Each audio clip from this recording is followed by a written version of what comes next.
السلام علیکم ورحمۃ اللہ وبرکاتہ۔ محترم حضرات، آج ہمارے گفتگو کا موضوع ہے اعتکاف اور لیلۃ القدر کے بارے میں۔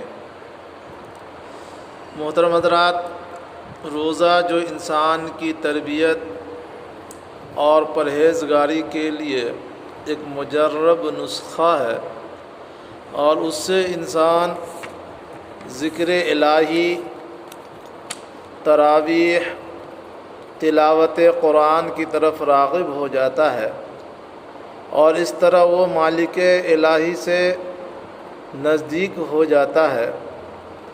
تو لازم ہے کہ مزید فیضان الہی کے لیے روزہ داروں میں سے کچھ آدمی چند دن کے لیے تمام دنیاوی تعلقات سے ایک دم الگ ہو کر مسجد میں بیٹھ کر خدا کی یاد میں لگ جائیں۔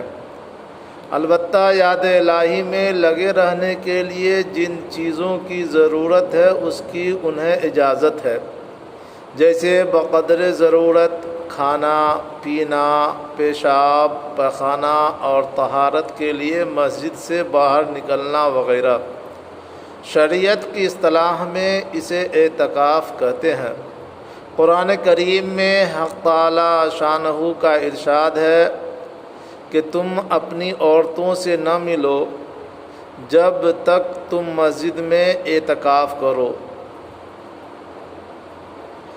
روزے میں کھانے پینے کی طرح رات کو اپنے بیوی سے مباشرت کی اجازت ہے، لیکن اعتکاف میں بقدر ضرورت کھانے پینے کی اجازت باقی رہی اور عورت کی مباشرت روک دی گئی، تاکہ بندہ چند روز دن رات اپنی ساری روح اور سارے جسم کے ساتھ خدا کی یاد میں لگا رہے، اور عورت کا لگاؤ اس کی عبادت میں روک اور رکاوٹ نہ بن جائے۔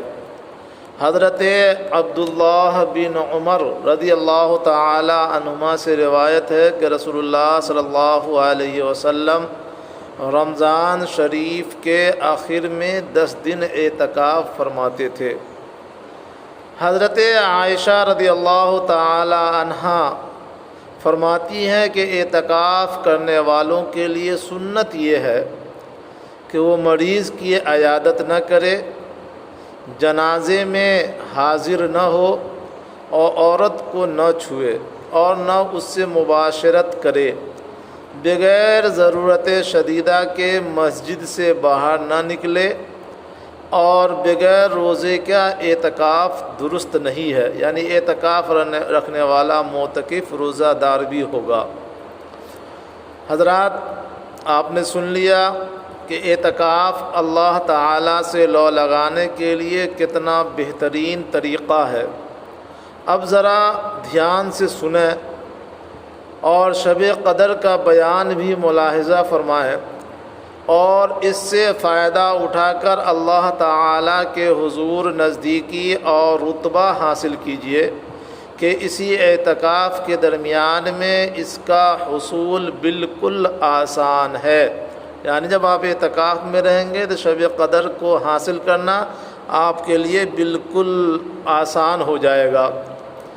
شب قدر کا ذکر حق تعالی شانہ نے قرآن مجید میں فرمایا، بلکہ اس کی فضیلت اور بزرگی کے بیان میں ایک مستقل سورہ نازل فرما دی، جس کا نام ہی سورہ قدر ہے، جس کا ترجمہ یہ ہے کہ ہم نے قرآن مجید کو شب قدر میں نازل کیا، اور اے پیغمبر تو کیا باخبر ہے کہ قدر کی رات کا رتبہ اور اس کا مرتبہ کیا ہے؟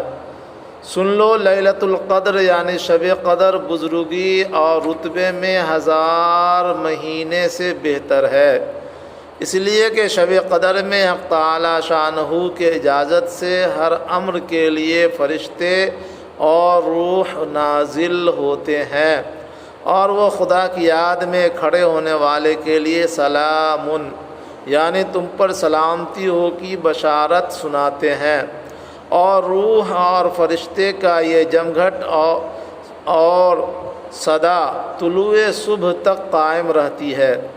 شب قدر کی فضیلت میں حضور اقدس صلی اللہ علیہ وسلم کا پاک ارشاد ہے کہ ایمان کے ساتھ ثواب کی نیت سے جو آدمی شب قدر میں نماز اور عبادت الہی میں کھڑا ہوگا، ذکر و اذکار میں اپنے آپ کو مشغول کرے گا، تو اس کے پچھلے گناہ جو اس سے ہو گئے ہیں حق تعالی شانہ بخش دیں گے۔ احادیث نبویہ اور اسلاف کے تجربوں سے معلوم ہوتا ہے کہ شب قدر رمضان شریف کے آخر عشرہ کی طاق راتوں میں سے کوئی ایک رات ہے، یعنی 21، 23، 25، 27 اور 29 کی راتوں میں سے کوئی ایک رات ہے۔ اس کی تعین فقہاء نے یا حدیث نبوی میں نہیں کی گئی ہے، بلکہ انسان کو یہ کہا گیا کہ آخر کے طاق راتوں میں انہیں تلاش کیا جائے۔ اور حضرت عبداللہ ابن عمر رضی اللہ تعالی عنہ کی ایک روایت سے پتہ چلتا ہے کہ شب قدر رمضان شریف میں 27 کی شب کو زیادہ توقع ہے، یعنی زیادہ واقع ہوئی ہے۔ اکثر ایسا ہوا ہے کہ 27 کی شب میں شب قدر کا نزول یا واقع ہونا دیکھا گیا ہے، ثابت ہے۔ لہذا یہ اس بات کے لیے امر قطعی نہیں ہے، بلکہ اس بات کی گنجائش ہے کہ ممکن ہے کہ 27 کی شب میں شب قدر نازل ہو۔ حضرت عائشہ صدیقہ رضی اللہ تعالی عنہ روایت کرتی ہیں کہ شب قدر میں ایک دعا خاص کر کے انسانوں کو پڑھنا چاہیے۔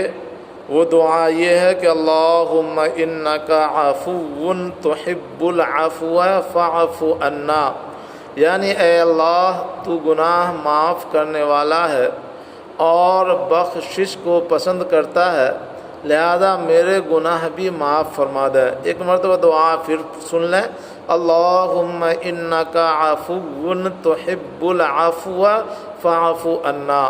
بھائیو، رمضان شریف کا آدھا حصہ تقریباً گزر گیا ہے، اور ہر رات خدا کے فرشتے پکار پکار کر کے آواز لگا رہے ہیں کہ یا باغی الخیر اقبل و یا باغی الشر اقصر، کہ اے نیکی کرنے والے آگے قدم بڑھا، اور اے برائی کرنے والے برائی سے اور شر سے رک جا۔ لہذا ہمیں اللہ تعالیٰ کی طرف رجوع ہونا چاہیے اور درجہ احسان کے حصول کے لیے قدم بڑھانا چاہیے۔ قرآن کریم میں ہے کہ اللہ محسنین کو دوست رکھتا ہے، ان اللہ یحب المحسنین۔ بس خدا کی جانب سے موعظت اور دلوں کی بیماری کی شفا آ چکی ہے، ہم لپک کر اسے قبول کر لیں۔ اللہ تعالی ہم سب کو نیک عمل کی توفیق عنایت فرمائے، اور رمضان کے مبارک مہینے میں زیادہ سے زیادہ خیر کے کام کرنے کی توفیق عنایت فرمائے۔ وآخر دعوانا ان الحمد للہ رب العالمین۔